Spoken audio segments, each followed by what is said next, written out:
Bir zərbədən sonra mütləq şəkildə baxmaq lazımdır ağza. Qabağa gəl, o həmin tutmuş o yad isim qabağa gəldi yoxsa gəlmədi. Qabağa gəldisə onu götürürəm. Qabağa gəlmədisə yenə zərbə baxıram. Zərbə 5 dəfə vurdum, baxdım. Əgər qabağa gəlmədisə 5 dənə, demək arxa zərbələri effeksizdir. Onda keçirik Heimlich'in təşkil etdiyi manevrə. Yəni bir əlimi yumruq, bir əlimi boş, üstündən tuturam.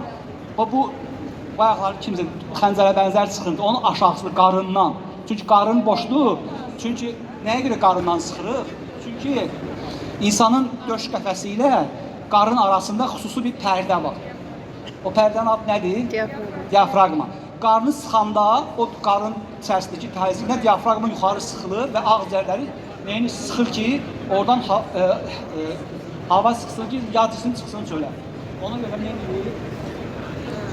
Bir dəfə, biraz sıxırıq belə. Sıxanda gördünüz, bunun ağzına. Səsə baxın. Ağza tutun, bunun ağzına. Mən tutmuşam. Formada tutmuşam, yad cisim çıxsın deyə. 5 dəfə kürəyinə yumruq. Yenə də böyüklərdə olduğu kimi ağzına və yerə diqqət edirəm. Ola bilər birinci, ikinci dəfədən sonra yad cisim çıxmış olsun. Əgər çıxmırsa, körpəni həmən çeviririk digər bir tərəfə, yəni arxası üstə. İndi də baxın, ənsə nahiyəsini barmaqlarımla yuxarı qaldırıram və körpə yenə də əlimin üstündə və tam rahat pozisiyadayım. Nə edirik?